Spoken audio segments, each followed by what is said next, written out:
It seems to most folk that reality comes in pairs: mind and matter, self and world, observed and observed. Observer and observed, sorry. This stuff in here, that stuff out there. But if you look deeper, the harder those boundaries become to find. Quantum physics blurs them, consciousness blurs them. Even logic runs into limits when it tries to keep everything neatly separated. So are the divisions we see built into reality or built into us?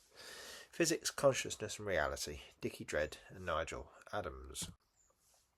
And we're on part 29 of the video series, and this is chapter 3 still, Consciousness at the Frontier. And we're now on part 26, Duality and Non-Duality. Two ways of seeing, and you might have put seeing really in inverted commas there. In the Western tradition, dualistic thinking has deep roots. From Plato's separation of the world of forms from the realm of appearances through Descartes' split between res cogitans, thinking substance, and res extensa, extended substance, Western philosophy often treated mind and matter as distinct domains. This dualism shaped centuries of debate, giving rise to questions about how the immaterial soul could interact with the material body, or how subjective thought could map onto objective reality.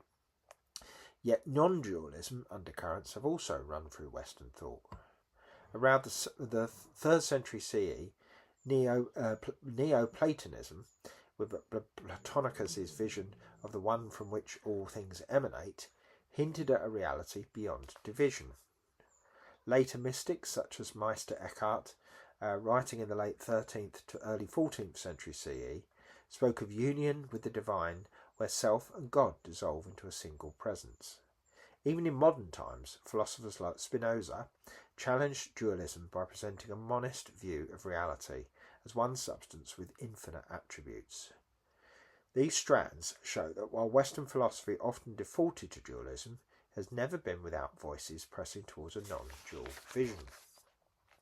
Much of Western thought is framed in terms of dualities: mind and body, subject and object, theory and practice, good and evil. Dualistic thinking has given us clarity and power. By drawing boundaries, we can distinguish atoms from void, cells from organs, individuals from collectives. Science thrives on such separations. Isolate the variable, control the conditions, and measure the result. Without duality, there will be no experiment at all. Only a scientist staring at a cat in a box, wondering whether it's alive or dead, or just sick of being part of another metaphor. But the costs are clear.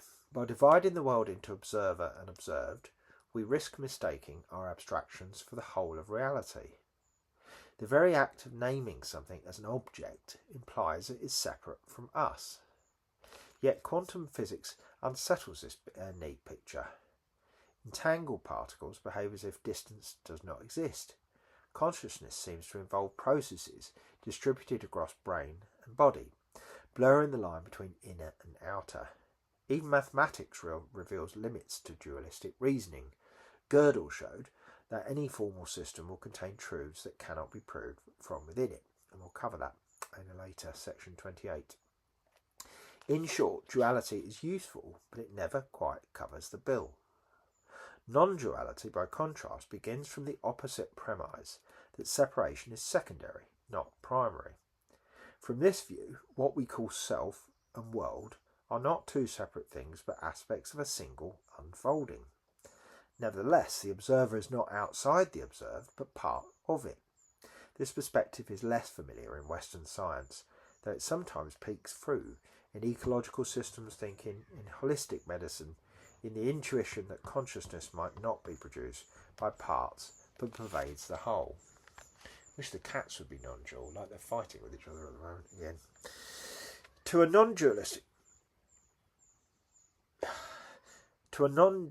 a dualistic mindset, non-duality can sound like muddle or mysticism. How can we do science without drawing distinctions? Yet to a non-dualist, duality itself is the illusion. Boundaries are useful, but they are overlays, not ultimate truths. To echo Marshall McLuhan, the map is not the territory. The categories are not the reality. It is as if the brain, after millions of years of evolution, forgot to read the manual, just started labelling things anyway. For our project, the interplay between duality and non-duality is central. To build a theory of everything, we must acknowledge the success of dualistic analysis, the particle accelerators, the brain scans, the data sets, while also listening to traditions that warn us not to take those categories as final. Non-duality does not abolish duality, but it reframes it. Distinctions appear, but they are seen as temporary, relative, pragmatic. Later chapters will explore these perspectives in Eastern traditions, where non-duality is a central theme. But it is important to notice that the seeds are already present in the West. The paradoxes of quantum mechanics, the puzzles of consciousness, and the recognition of interconnected systems all point beyond simple binary thinking. Whether in the lab or the meditation hall, the challenge is the same: to hold both perspectives without collapsing into either rigid separation or vague holism. In that tension lies the possibility of a more generous framework, one that honours the precision of duality and the breadth of non-duality, without pretending that either is the last word. And if that framework still feels contradictory, well, perhaps that is the point. Reality seems to enjoy breaking its own rules, just enough to keep us guessing. The boundaries we rely on may be useful without being fundamental. Reality might not be made of things at all, but the relationships appearing inside a larger whole. So the problem isn't just how minds relate to matter, it might be why we assume they were ever truly separate in the first place. What else have we divided that never actually divided at all? Okay, next up is, and we'll cover this a lot more in part B when we talk about Eastern traditions, but next up we've got section 27, the meaning of now, the present moment as an illusion. And then after that, that's the last section, we go on to chapter 4, which is mathematics, beauty and limits.